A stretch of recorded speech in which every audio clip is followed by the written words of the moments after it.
to the ball. Again, it's just understanding like you can fix like 4 or 5 things if you just get this, like what we're talking about with the 1, 2, like 9 things, 3. Actually. It's like like we said, like a 9 for 1, 10 for 1 special. Probably add another couple freebies even in there too. Yeah, think about it. Like it fixes. I mean, seriously, like the swing triangle. It fixes your alignment. If it's right, if it's like when we check off one of the things, like if we get our grip right and our swing triangle perfect, the functional unit perfect. Yes. Then from there, it's like check. That's why we always start with that. That's right. Well, you can't overgo it, right? It's some coaches do. It's like trying to start your car in 3rd gear instead of 1st gear. Like, you know what I mean? It's like it won't start properly. No, it won't start. It's like you need to make sure that you get your connection right.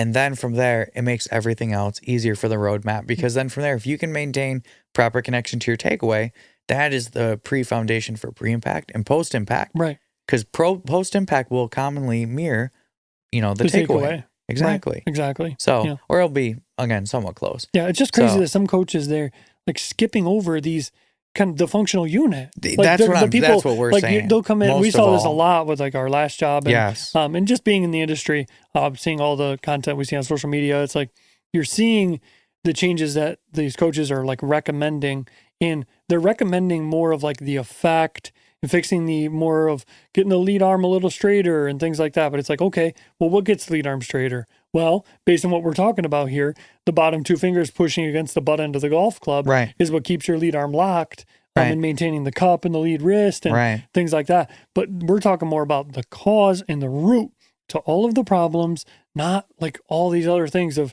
try to rotate more and do all these things that tour players say they're doing, but it's because they have the functional unit, so they can worry about like getting the perfect pivot. They're just trying to get the body to support the perfect functional unit. That's right. Most tour players have the functional unit. Their functional unit, though, based upon like what could be a perfect functional unit, I would say, really is still minimized. Like we've talked about how we could always improve everyone. Absolutely. We always can, right? But like, that's why once we have this with our censored, matching up to your perfect line goal, your perfect tendencies, everything. Correct.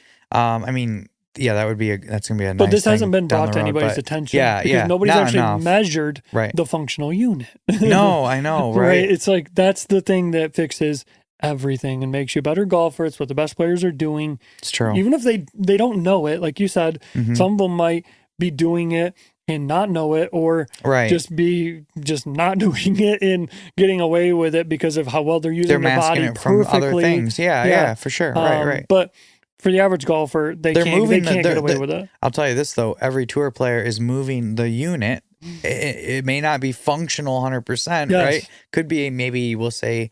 If you're on tour, really, if it ever lacks more than 85-90%, I think you have an awesome short game. Yeah, I mean, I can't consistently be that bad, I would say, but like the unit is moving through like from pre to post impact consistently, properly, and might be a little more separation between the elbows, some might be a little tighter, but it's moving because the handle has to keep moving too. Correct. Right? Like that's it. So